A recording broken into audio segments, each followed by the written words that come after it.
Parenting with Rajni में आपका एक बार फिर से स्वागत है। कल मैं अपने एक दोस्त की पार्टी में गई जहां उसने मुझसे एक बहुत ही रेलिवेंट सवाल पूछा। उसने कहा मेरी एक 7 साल की बेटी है और 3 साल का बेटा है, और जब भी मुझे पीरियड्स होते हैं पता नहीं वो कुछ सेंस कर लेते हैं और हमेशा पूछते हैं कि क्या किया आपने, बाथरूम में जाके क्या किया, क्या छुपा रही हो। मुझे बहुत गिल्ट फील होता है क्योंकि मैं इस चीज़ को कोई समस्या नहीं मानती। तो मैं इसको बच्चों के साथ खुल के बात करना चाहती हूँ, बच्चों को खुल के बताना चाहती हूँ। तो क्या ये सही एज है बताने की, या मुझे थोड़ा और इंतज़ार करना पड़ेगा, और किस तरह के शब्द मुझे इस्तेमाल करने पड़ेंगे। मुझे उसका सवाल बहुत ही बढ़िया लगा। ये बहुत आम सिचुएशन है, हम बचपन से हम सब यही देखते आ रहे हैं। तो इसमें एक तो पहली बात यही है कि ये एक समस्या नहीं है। मेरी फ्रेंड ने बिल्कुल सही कहा, ये कोई समस्या नहीं है। इसके बारे में सबको पता होना चाहिए, चाहे वो बच्चा हो चाहे वो बड़ा हो, क्योंकि जब अचानक से कोई चीज़ पता चलती है तो उसको लगता है ये बात छुपाने की है, या किसी के सामने ये शब्द इस्तेमाल नहीं करने, ये नॉर्मल कन्वर्सेशन में नहीं आना चाहिए। बिल्कुल नहीं। जिस तरह से हम बॉडी पार्ट सिखाते हैं, लेकिन बॉडी पार्ट सिखाते हुए भी हम कुछ अंदरूनी बॉडी पार्ट्स को स्किप कर जाते हैं। सही नाम बताइए उसको। जब कन्वर्सेशन में ज़रूरत हो उसको, कि जब टॉयलेट जा रहा है बच्चा, उसको बोलना है कि हिप्स ढंग से साफ़ करिए। तो अगर हम जब सामने या आपकी भाषा में जिस उसके लिए जो भी शब्द इस्तेमाल किया जाता है उस बॉडी पार्ट के लिए, उसको बताइए। तो उसके लिए जब वो कभी अचानक से सुनेगा तो उसके लिए बड़ा नॉर्मल होगा। ये ऐसा नहीं लगेगा कि उसको एक नया शब्द मिला है जिसको हमने बहुत छुपा के इस्तेमाल करना है या नहीं करना है, उसके बदले हमें कुछ घुमा फिरा के बोलना है। नहीं, एज अप्रोप्रिएट वर्ड इस्तेमाल कीजिए। छोटा बच्चा है तो कहिए अपना बॉटम साफ करिए, और बड़ा बच्चा है तो उसको जो भी आपकी भाषा में कहा जाता है, जैसे इंग्लिश में हिप्स बोलते हैं, आपकी भाषा में जो भी कहा जाता है, और उस शब्द को आजकल गाली भी बना दिया है, तो उसका एक अप्रोप्रिएट वर्ड जो भी हो वो इस्तेमाल करिए। तो हमें ज़रूर बच्चे को अब इन सब शब्दों से बताना चाहिए।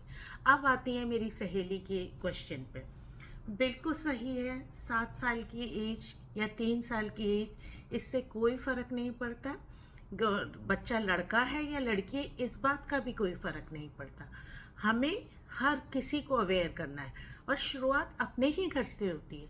अगर हम छुपा के ये नहीं करें, आप टॉयलेट जा रही हो, बच्चे ने पूछ लिया, हाँ ये एक फीमेल बॉडी है और फीमेल बॉडी मेल बॉडी से थोड़ी फ़र्क होती है, और एक एज के बाद फीमेल बॉडी में और मेल बॉडी में चेंजेस शुरू हो जाते हैं, और वो चेंजेस फीमेल बॉडी में इस तरह होते हैं। इसको मेंस्ट्रुअल साइकिल कहते हैं, और ये हर महीने होता है, एक एज के बाद शुरू हो जाता है। और ये हमारी बॉडी के लिए एक अच्छा है क्योंकि वो हमारे बॉडी के अंदर के चेंजेस को हमें बता रहा है, और उस बॉडी चेंज से हमें कैसे डील करना है ये हमें बता रहा है। तो इसके लिए मुझे ये पैड्स की ज़रूरत होती है। आप टॉयलेट में या टॉयलेट शेल्फ में जहाँ भी आप पैड्स रखती हैं, आप ज़रूर कवर्ड रखती हैं, छुपा के रखती हैं। एक डब्बे में रखिए, कवर्ड रखिए, लेकिन उसके ऊपर नाम लिख दीजिए, मम्मी, दीदी, दादी, या जिस जिसके लिए भी है। और पापा के रेजर्स और मेल रेजर्स वगैरह भी ऐसे ही लेबल करके रख दीजिए, जिससे उनको पता चले कि मेल में चेंजेस आते हैं तो ये चीज़ें चाहिए होती हैं, फीमेल में चेंजेस आते हैं तो ये चीज़ें चाहिए होती हैं। और कोई ज़रूरत नहीं है छुपाने की। जिस एज में भी बच्चा उसको आपको देख लेता है, बात करना चाहता है, बिल्कुल करिए। और अगर बच्चा थोड़ा बड़ा हो रहा है, 5-6 साल का हो रहा है, और लड़की 7 साल की हो रही है, तो लड़की को तो बिल्कुल बताना ही है क्योंकि उसको डील करना है उस चीज़ से, उसके लिए कोई शौक ना होए। तो लड़की को तो ये बात बतानी ही है, और लड़के को भी उसको उसकी एज के अनुसार थोड़ा थोड़ा अवगत कराना शुरू कर दीजिए, और वो ज़रूर उस बात को समझेगा। और उसके लिए कोई ये छुपाने की या कोई बहुत गंदी बात नहीं है या गंदी बात नहीं है।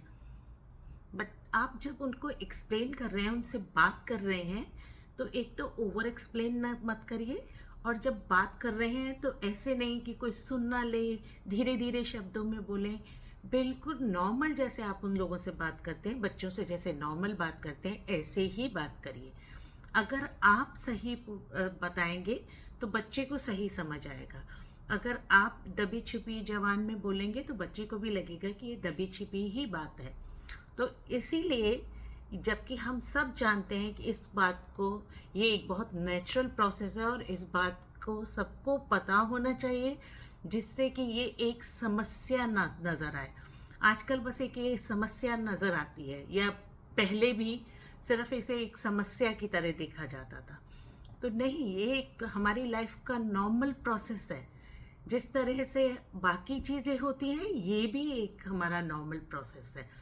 तो इस बात के लिए बच्चों को भी तैयार रखिए, खुद भी तैयार रहिए, और अपने घर में भी चेंजेस लाइए।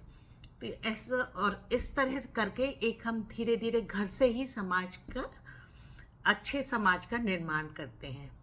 बात पसंद आई हो तो सब्सक्राइब करिए और वीडियो को लाइक करिए। अगले वीडियो में फिर मिलते हैं। अगर आपकी कोई समस्या हो तो ज़रूर मैसेज भेजें।